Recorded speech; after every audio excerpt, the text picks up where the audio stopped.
Welcome back to my YouTube channel Hansraj Borana ji के channel में आपका स्वागत है। मैं दीपांशी दुसेजा आज आपको बताऊंगी कि हमें अपनी लाइफ के जीने के तरीक़ों को कैसे चेंज करना चाहिए। तो अगर आपने अभी तक मेरे चैनल को सब्सक्राइब नहीं किया है तो जल्दी से जाकर मेरे चैनल को सब्सक्राइब कर दें, बेल आइकन पर क्लिक कर दें ताकि हम कोई भी नोटिफिकेशन नोट डालें तो सबसे पहले आपके पास आए। तो बिना टाइम वेस्ट करें हम अपने वीडियो को शुरू करते हैं। तो हम आपको एक एग्जाम्पल के थ्रू इसको समझाएंगे। 3 सवाल। एक बार एक राजा था। एक दिन वह बड़ा प्रसन्न मुद्रा में था, सो अपने वजीर के पास गया और कहा कि तुम्हारी ज़िंदगी की सबसे बड़ी ख्वाहिश क्या है। वजीर शर्मा गया और नज़रें नीचे करके बैठ गया। राजा ने कहा तुम घबराओ मत, तुम अपनी सबसे बड़ी ख्वाहिश बताओ। वजीर ने राजा से कहा हुजूर आप इतनी बड़ी सल्तनत के मालिक हैं और जब भी मैं यह देखता हूँ तो मेरे दिल में यह चाह जागृत होती है कि काश मेरे पास भी इस सल्तनत का यदि 10वां हिस्सा होता तो मैं इस दुनिया का सबसे बड़ा खुशनसीब इंसान होता। यह कहकर वजीर खामोश हो गया। राजा ने कहा कि यदि मैं तुम्हें अपनी आधी जायदाद दे दूं तो वजीर घबरा गया और नज़रें ऊपर करके राजा से कहा कि हुजूर ये कैसे मुमकिन है, मैं कितना खुशनसीब इंसान कैसे हो सकता हूँ। राजा ने दरबार से आधी सल्तनत के कागज़ तैयार करने का फरमाया जारी करवाया और साथ के साथ वजीर की गर्दन धड़ से अलग करने का ऐलान भी करवाया। ये सुनकर वजीर बहुत घबरा गया। राजा ने वजीर की आंखों में आंखें डालकर कहा तुम्हारे पास 30 दिन है।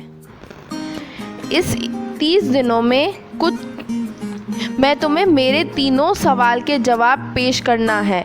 यदि तुम कामयाब हो जाओगे तो मेरी आधी सल्तनत तुम्हारी हो जाएगी और यदि तुम मेरे 3 सवालों के जवाब 30 दिन में के भीतर न दे पाए तो मैंने सिपाही तुम्हारे सिर धड़ से अलग कर देंगे। वजीर और ज़्यादा परेशान हो गया।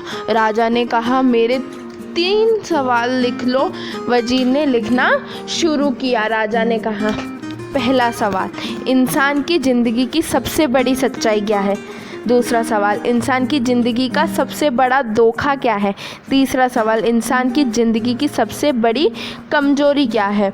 राजा ने तीनों सवाल समाप्त करके कहा तुम्हारा समय अब शुरू होता है। वजीर अपने तीनों सवालों वाला कागज़ लेकर दरबार से रवाना हुआ और हर संतों, महात्माओं, साधु, फ़कीर के पास जाकर उन सवालों के जवाब पूछने लगा, मगर किसी के भी जवाबों से वह संतुष्ट न हुआ। धीरे धीरे दिन गुजरते हुए जा रहे थे।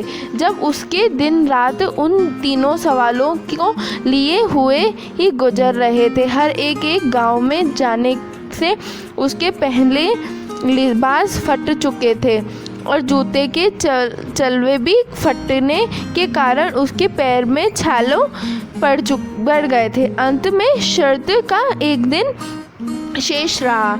वजीर हार चुका था तथा वह जानता था कि कल दरबार में उसका सिर धड़ से कलाम कर दिया जाएगा और ये सोचते सोचते वह एक छोटे से गांव में पहुंचा। वहां एक छोटी सी कुटिया में एक फ़कीर अपनी मौज में बैठा हुआ था और उसका एक कुत्ता दूध के प्याले में रखा दूध बड़े ही चाव से जीभ से जोर जोर से आवाज़ करके पी रहा था। वजीर ने झोपड़े के अंदर जाकर तो देखा कि फ़कीर अपनी मौज में बैठकर सूखी रोटी पानी में भिगोकर खा रहा है, जबकि फ़कीर की नज़र वजीर की फटी हालत पर पड़ी तो वजीर से कहा कि जनाबे आली आप सही जगह पहुंच गए हैं और मैं आपके तीनों सवालों के जवाब भी दे सकता हूँ। वजीर हैरान होकर पूछने लगा, आपने कैसे अंदाज़ा लगाया कि मैं कौन हूँ और मेरे 3 सवाल हैं।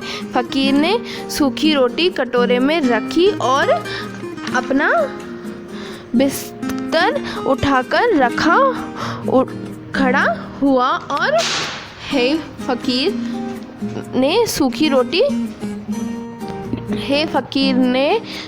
रोटी कटोरी में रखी और अपना बिस्तर उठाकर खड़ा हुआ और वजीर ने से कहा, साहिब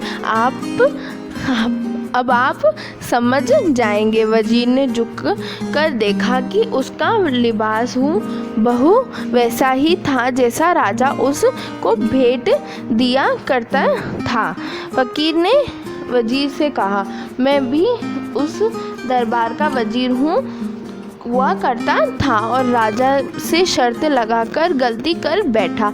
अब इसका नतीजा तुम्हारे सामने है। फ़कीर फिर से बैठा और सूखी रोटी पानी से डुबाकर खाने लगा। वजीर निराश मन से फ़कीर से पूछने लगा, क्या आप भी राजा के सवालों के जवाब नहीं दे पाए? फ़कीर ने कहा कि नहीं, मेरा केस तुमसे अलग है। मैंने राजा के सवालों के जवाब भी दिए और आदि सुल्तान के कागज को वहीं फाड़कर इस कुटिया में मेरे कुत्ते के साथ रहने लगा। वजीर और ज़्यादा हैरान हो गया और पूछा, क्या तुम मेरे सवालों के जवाब दे सकते हो? फ़कीर ने कहा, हाँ।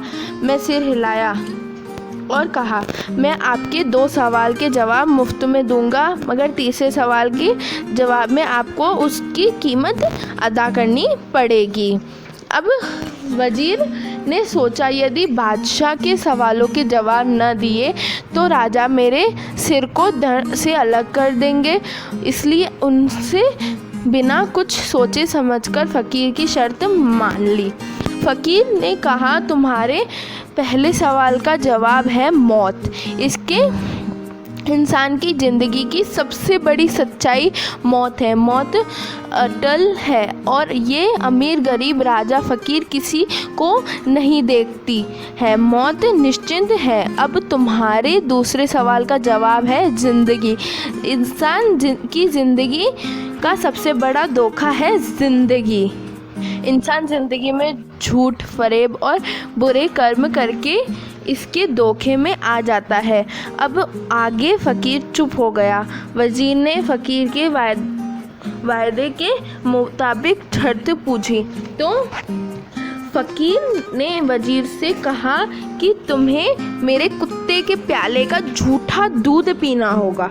वजीर असमझ में पड़ गया और कुत्ते के प्याले का झूठा दूध पीने से इनकार कर दिया, मगर फिर राजा द्वारा रखी शर्त के अनुसार सिर धड़ से अलग करने का सोचकर बिना कुछ सोचे समझ कुत्ते के प्याले का झूठा दूध बिना कुछ सोचे समझे बिना रुके एक ही सांस में पी गया। फ़कीर ने कहा, जवाब दिया कि यही तुम्हारे तीसरे सवाल का जवाब है। गरज। इंसान की ज़िंदगी की सबसे बड़ी कमज़ोरी है गरज। गरज इंसान को न चाहते हुए भी वह काम कराती है जो इंसान कभी नहीं करना चाहता। जैसे तुम भी अपनी मौत से बचने के लिए और तीसरे सवाल का जवाब जानने के लिए एक कुत्ते के प्याले का झूठा दूध पी गए। गरज इंसान से सब कुछ करा देती है, मगर अब वजीर बहुत प्रसन्न था क्योंकि उसके तीनों सवालों के जवाब उसे मिल गए थे। वजीर ने फ़कीर को शुक्रिया अदा किया और महल की ओर रवाना हो गया। जैसे ही वजीर महल के दरवाजे पर पहुंचा, उसे एक हिचकी आई और उसने वहीं अपना शरीर त्याग दिया। उसको मौत ने अपने आगोश में ले लिया। अब हम भी विचार करें कि क्या कहीं हम भी तो ज़िंदगी की सच्चाई को भूले तो नहीं बैठे हैं। जी हाँ, ज़िंदगी की सच्चाई ये मौत है। ये मौत न छोटा देखती है न बड़ा देखती है, न सेठ न साहूकार देखती है। ये तो न जाने कब किसको अपना आगोश में ले ले, कुछ कहा नहीं जा सकता, क्योंकि ये अटल सत्य है। और ये हर एक को आनी है। क्या हम जिंदगी के धोखे में तो नहीं आ पड़े हैं? हाँ जी बिल्कुल, हम धोखे में ही आए हुए हैं।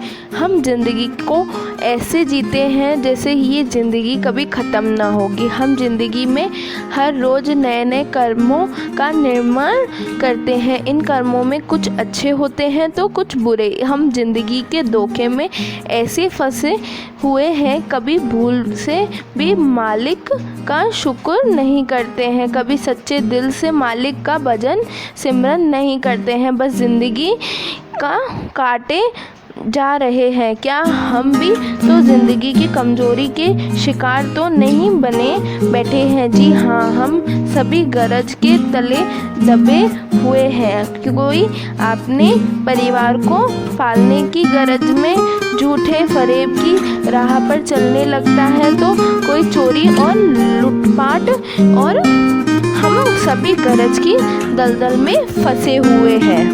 हमें भी चाहिए कि ज़िंदगी की सच्चाई मौत को ध्यान में रखते हुए ज़िंदगी की झूठ में न फंसे, क्योंकि जितना हम ज़िंदगी की सच्चाई से मुंह मोड़ेंगे उतनी ही हम धोखे का शिकार होते जाएंगे। अंत जिससे हम जीवन भर ज़िंदगी की कमज़ोरी गरज के दलदल में ही फंसे रहें और बाहर ही ना निकल सकें।